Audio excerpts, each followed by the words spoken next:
Dans le cadre de la Fashion Week Guyane, qui, je vous le rappelle, aura lieu du 12 au 15 juin, il est temps de se pencher sur le stylisme. Stylisme, certes, mais plus encore sur nos choix vestimentaires. Alors à ce sujet, savons-nous nous habiller en fonction de notre morphologie et plus encore? C'est ce dont nous allons débattre avec Carla Aurélie, relookeuse.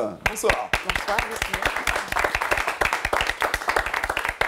Commencez par nous présenter en 2 mots ce qu'est votre métier de relookeuse que l'on voit de plus en plus souvent dans les émissions de télévision. D'accord, alors c'est un professionnel qui a pour objectif d'optimiser l'apparence physique, l'image de soi, de son client, tout en respectant sa personnalité. Il a donc une approche psychologique, puisqu'il doit d'abord écouter son client avant d'agir. Cela sous-entend bien sûr qu'il y a différentes techniques qu'il faut savoir maîtriser, telles que la morphologie, la colorimétrie, le stylisme, le maquillage. Eh bien justement, alors, entrons dans le vif du sujet à présent. C'est quoi avoir du goût? Avoir du goût ne s'agit pas de donner plus d'importance au paraître qu'à l'être. Avoir du goût, c'est aussi savoir dissocier chaque situation, qu'elle soit personnelle ou professionnelle. D'accord. Et puis avoir du goût, mesdames, c'est simplement savoir associer différentes couleurs, différents styles vestimentaires, bien sûr, tout en respectant sa personnalité. Sango? Est-ce qu'il faut absolument suivre la mode pour être quelqu'un qui a du goût? Pas forcément. On peut avoir du goût sans pour autant, justement, s'imprégner de cette mode qui envahit le monde. Il n'y a aucune obligation. Voilà. Morgane? À côté de la mode aussi, il y a cette espèce de diktat des marques. Que pensez-vous justement de ça, les gens qui portent vraiment que des marques et qui pensent qu'ils ont le bon goût rien qu'avec ça? La marque, c'est une chose, le goût, c'en est une autre. Donc après, comme je l'explique, tout dépend du choix. Tout dépend vraiment du style de la personne, de sa personnalité. Si pour lui, simplement avoir un vêtement d'une marque, c'est avoir du goût, ma foi. Et en Guyane, les gens ont du goût? Vous trouvez qu'ils ont... Oui, il n'y a pas de souci là-dessus. Il y a du monde qui a du goût, effectivement, il n'y a pas de souci. Justement, au niveau morphologique, est-ce que nous sommes tous égaux face aux vêtements? D'une manière générale, je dirais qu'on n'est pas vraiment égaux à 50%. C'est-à-dire? Parce qu'il y a différents types de morphologie, il faut le savoir. Il en existe 6.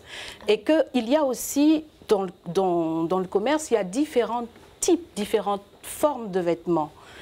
Et ce n'est pas toujours évident pour tout un chacun. On a l'impression qu'il faut que les filles fassent 1m80, 90D. Non, pas forcément. C'est vrai qu'on est confronté aussi à un souci de taille unique dans le commerce, ce qui veut dire que souvent, les vêtements sont tout le temps faits en taille unique. Oui, voilà, c'est ça, c'est standardisé. C'est un gros problème aujourd'hui, parce qu'on est confronté à ce problème et ce n'est pas toujours évident pour une tierce personne. Voilà. Concrètement, c'est quoi une faute de goût? Une faute de goût, je dirais que c'est prêter attention à l'image qui est véhiculée par les médias de la télévision. Vous croyez? Mais si l'image est bonne? L'image peut être bonne. Je ne dis pas que l'image n'est pas bonne, bien au contraire. L'image peut être bonne. L'inconvénient, c'est que on voit l'image, donc on a envie de copier puisque c'est stéréotypé et forcément ça ne convient pas à notre morphologie, voilà, et à notre personnalité. Donc on est confronté à ce problème. Comment savoir quels sont les vêtements qui nous conviennent le plus? Fallait voir Madame Aurélie. C'est une suggestion. Donnez des conseils aux téléspectateurs et aux téléspectatrices qui sont suivent l'émission. Alors par exemple, je suis quelqu'un de forte corpulence. Comment est-ce que je dois m'habiller? Parce qu'on voit des filles, elles sont boudinées, il y a tout qui explose là. C'est vrai, c'est un cas qu'on retrouve effectivement. On voit des mecs super maigres et puis on a l'impression que dès que le vent va souffler, ils vont s'envoler. Et moi, je suis toute petite. Alors, on va prendre les différents cas. Une personne de forte corpulence, quels sont les vêtements qui lui serront le plus? Je ne prendrai pas qu'un cas. Moi, je parlerai d'une manière générale. L'important, c'est l'estime de soi. Oui. C'est ce qu'on véhicule, c'est ce qu'on veut. Parce que l'image, c'est la première chose c'est ce qu'on donne, en fait, à l'autre qui est face à nous. Il y a des gens qui n'ont pas peur. Hein. Il y a des gens qui n'ont pas peur, effectivement.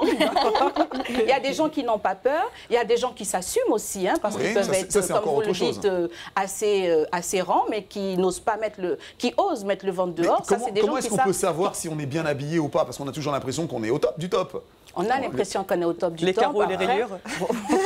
les carreaux et les rayures, effectivement. Ensuite, je pense qu'il faut se mettre au goût du jour et puis si éventuellement on a ce doute-là justement sur notre apparence, il est important de faire appel, si vous avez la possibilité, à un professionnel qui est apte justement à vous aider à vraiment révéler votre vraie personnalité, votre apparence physique. Alors, est-ce qu'on peut aussi... Il faut faire quoi? Il faut regarder des magazines, il faut regarder des clips de Beyoncé, il faut faire quoi?